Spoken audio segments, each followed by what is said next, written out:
Hello friends, அஸ்ஸலாமு அலைக்கும். இன்றைக்கி வந்துட்டு ஒரு ஸ்டஃப்டு பரோட்டா வந்து ஈஸியாக எப்படி ரெடி பண்ணலான்னு தான் காட்ட போகிறேன். அதுக்கு மைதா மாவு எடுத்துருக்கிறேன். அது கூட கொஞ்சமாக பாலும் உப்பும் சேர்த்து சப்பாத்தி மாவு பதத்துக்கு பிசைஞ்சு எடுத்து வச்சுட்டேன். இதை வந்து அரை மணி நேரம் அப்படியே மூடி போட்டு வச்சிடலாம். இப்போ ஸ்டஃபிங் வந்து ரெடி பண்ணுறதுக்காக 3 பெரிய வெங்காயம், கொஞ்சமாக இஞ்சி பூண்டு பேஸ்ட்டு, ஒரு பச்சை மிளகாய், தக்காளி சேர்த்து நல்லா வதக்கி எடுத்ததுக்கப்புறமா அரை டீஸ்பூன் அளவுக்கு மஞ்சள் தூள், அரை டீஸ்பூன் கரம் மசாலா, ஒரு 3/4 டீஸ்பூன் அளவுக்கு மிளகாய்த்தூள், 3/4 டீஸ்பூன் அளவுக்கு பெருஞ்சீரகத்தூள் சேர்த்து நல்லா மிக்ஸ் பண்ணி எடுத்துகிட்டு ஒரு 3 முட்டை இதோட சேர்த்துருக்கிறேன். அதையும் நல்லா வந்து மிக்ஸ் பண்ணி எடுத்து தேவையான அளவுக்கு உப்பும் சேர்த்து நல்லா மிக்ஸ் பண்ணி எடுத்தோன்னா ஸ்டஃபிங் வந்து ரெடியாகி கிடச்சிரும்.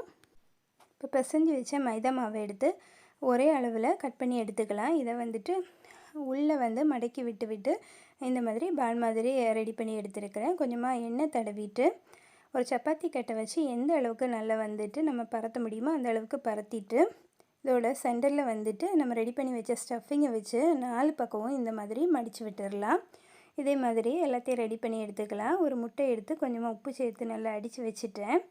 ஒரு சப்பாத்தி கல்லில் கொஞ்சமாக எண்ணெய் ஸ்ப்ரே பண்ணிவிட்டு நம்ம வந்துட்டு ரெடி பண்ணி வச்ச இந்த பரோட்டாவை போட்டு 2 பக்கம் திருப்பி போட்டுட்டு இந்த முட்டையை எடுத்து இது ஃபுல்லாகவும் படுற மாதிரி ப்ரெஷ் பண்ணி விட்டுடலாம். இப்போ வந்து 2 பக்கமும் திருப்பி போட்டு நல்லா வெந்ததுக்கப்புறமா எடுத்தோன்னா சூப்பரான ஸ்டஃப்டு பரோட்டா வந்து ரெடி ஆகிரும்.